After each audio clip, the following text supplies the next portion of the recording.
Part 2 की शुरुआत में दिखाते हैं सब लोग जुनियान की मौत का गम मना रहे होते हैं। ताइपुंग भी बहुत दुखी होता है और तभी एक फ्लैशबैक में दिखाते हैं कि छोटा ताइपुंग अपने डैड के साथ होता है पार्क में और उसके डैड पेड़ से गिरते फूलों की पंखुड़ियों की तरफ इशारा करते हुए कहते हैं कि देखो ताइपुंग, ये गिरती पंखुड़ियां कितनी खूबसूरत हैं क्योंकि ये फल देने की कोशिश कर रही हैं। बट ताइपुंग थोड़ा बोर हो रहा होता है, लेकिन अपने डैड की बातें सुनकर वो धीरे धीरे समझने की कोशिश करता है कि उनके कहने का क्या मतलब है। प्रेजेंट में दिखाते हैं कि ताइपुंग और उसकी मॉम फ्यूनरल पर होते हैं और ताइपुंग अपनी डैड की मौत के बाद से बस यही सोचे जा रहा था कि लास्ट टाइम उसने अपने डैड से कब बैठकर बातें की थी, कब उनके साथ खाना खाया था, लेकिन उसे वो दिन याद ही नहीं आ रहे थे क्योंकि उसने बड़े होने के बाद कभी डैड के साथ वक्त गुजारा ही नहीं था। खैर, वही कंपनी के एम्प्लॉइज को दिखाते जो बाहर खाना सर्व कर रहे थे। तभी वहाँ एक सीईओ आता है जिसका नाम मिस्टर चोई है और उसके दो आदमी अचानक अंदर आकर सारा फ्यूनरल का पैसा ले जाने लगते हैं। तो ताइपुंग का दोस्त और सारे एम्प्लॉइज मिलकर उन दोनों को रोकने लगते हैं। शोर सुनकर ताइपुंग भी बाहर आ जाता है। तब मिस्टर चोई उससे कहता है कि तेरे डैड ने मुझसे पैसे लिए थे, अब वो मर चुके, इसलिए मुझे मेरे पैसे कौन देगा? तभी मैं ये फ्यूनरल का पैसा लेके जा रहा हूँ, नहीं तो तुम मुझे मेरे पैसे वापस करो। तो ये सब सुनकर ताइपुंग सबको कहता है कि इन्हें इनके पैसे ले जाने दो, शायद इनको पैसों की इतनी जरूरत है कि इनके पास अपने बिजनेस पार्टनर को गुड बाय कहने का वक्त तक नहीं है। अब मिस्टर चोई जब वो पैसा ले जाने लगता है तब मीसन तुरंत बीच में आती है और कहती है कि मैं ताइपुंग ट्रेडिंग कंपनी के बुक कीपर हूँ और जो कॉन्ट्रैक्ट आपने साइन किया था उस हिसाब से पैसे लेने का टाइम अभी नहीं है, पेमेंट की डेट कुछ दिन बाद की है। साथ ही वो सबूत भी दिखाती है और इस तरह वो पैसों को बचा लेती है। तभी वह बाको भी आता है जिनयोंग को श्रद्धांजलि देने के लिए। तभी फ्लैशबैक में दिखाते हैं कि बाको भी हॉस्पिटल में जिनयांग से मिलने आया था, बट वो बेहोश थे उस टाइम। तो बाको उन्हें उठाकर पूछने की बहुत कोशिश करता है कि बताओ वो चीज कहाँ पर है, उठो, लेकिन जिनयांग तो होश में ही नहीं आते।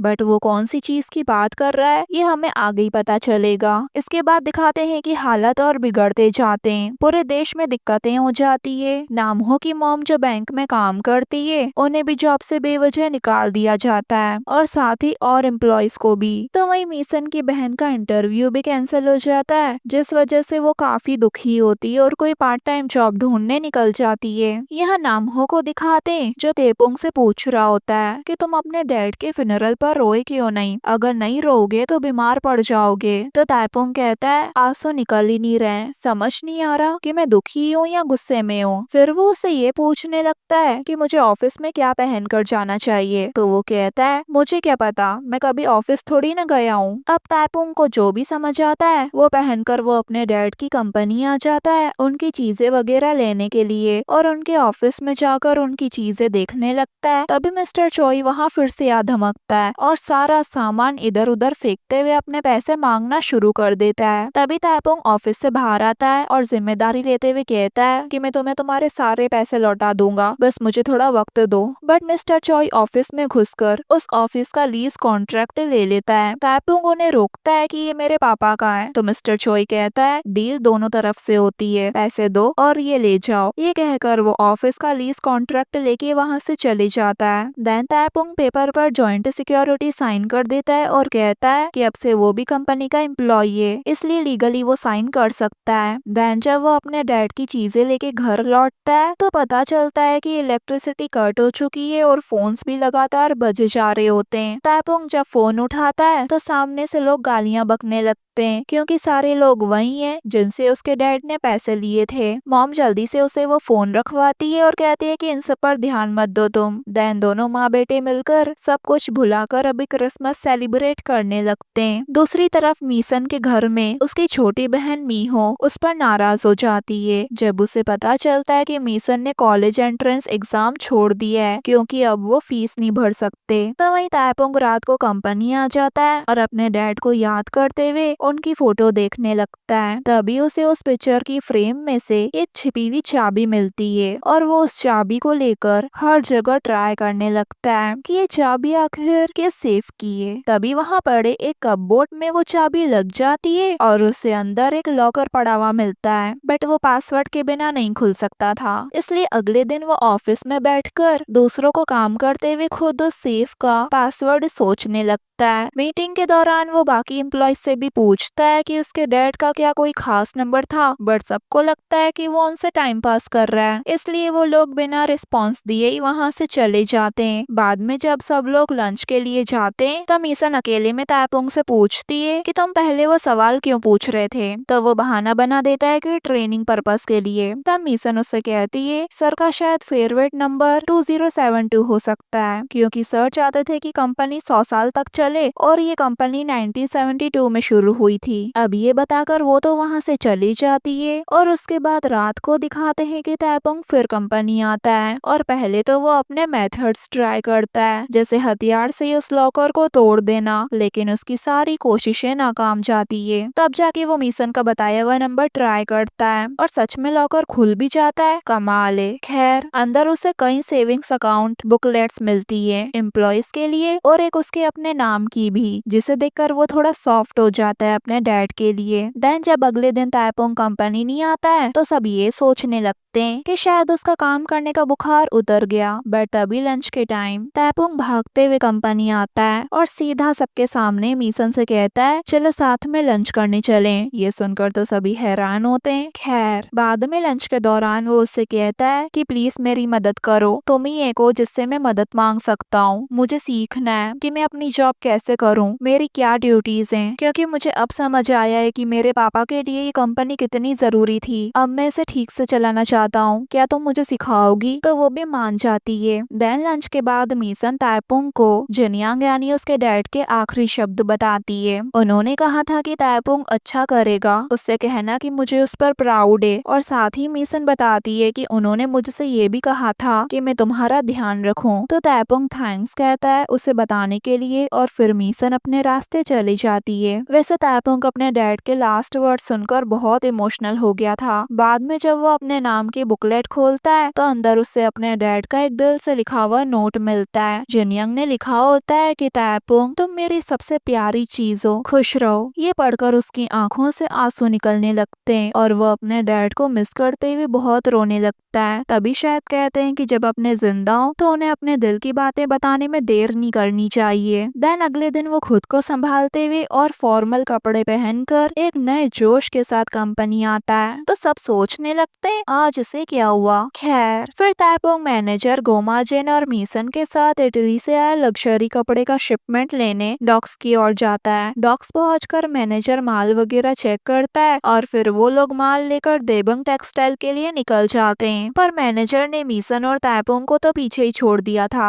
खैर मिशन को रास्ता और एड्रेस अच्छे से याद होता है, इसलिए वो दोनों डेबंग टेक्सटाइल पहले पहुंच जाते हैं और मैनेजर और माल के आने का वेट करने लगते हैं। बट ऑफिस में इंतजार करते वक्त तापुंग कुछ चीजों को नोटिस करता है और उसे अजीब लगने लगता है, इसलिए वो धीरे से मिशन के कान में कहता है ये कंपनी 30 साल पुरानी है, लेकिन ऑफिस इतना खाली क्यों है और ठंडा भी है, जैसे ये लोग सिर्फ काम करने का नाटक कर रहे हो। और हीटिंग भी बंद है, फैक्स काम नहीं कर रहा, कुछ तो गड़बड़ है। तापुंग को शक होता है कि कंपनी की हालत खराब है और वो शायद पेमेंट नहीं करेंगे, इसलिए वो जल्दी से वहाँ से भागता है और सड़क के बीचों बीच खड़ा हो जाता है ट्रकों को रोकने के लिए। जब ट्रक रुकते हैं तो वो चिल्लाकर कहता है हम ये माल देबंग टेक्सटाइल को डिलीवर नहीं कर सकते। तभी मैनेजर वहाँ आते हुए कहता है कि ये क्या पागलपंती है। तो तापुंग उसे समझाने की कोशिश करता है कि हमें वहाँ पैसे नहीं मिलेंगे, इसलिए मैं इन ट्रक्स को यहाँ से जाने नहीं दूंगा। लेकिन मैनेजर उसकी बात नहीं सुनता, क्योंकि उसे लगता है कि तापुंग को कोई भी एक्सपीरियंस नहीं है बिजनेस का। तो अब तापुंग भी जमीन पर ही लेट जाता है ताकि ट्रक वहाँ से आगे बढ़े ही नहीं। बट मैनेजर को भी उसकी हरकतें देख गुस्सा आ रहा था, तो वो ड्राइवर से कह देता है कि तुम ट्रक को आगे बढ़ाओ। इसलिए अब ड्राइवर भी मैनेजर की बात मानकर ट्रक को धीरे धीरे आगे बढ़ा रहा होता है और तापुंग अपनी आंखें बंद कर लेता है। बट तभी स्नोफॉल होने लगती है तो तापुंग आसमान की ओर देख अपने डैड को याद करने लगता है और इसी मोमेंट पर ये पार्ट पूरा हो जाता है गाइस।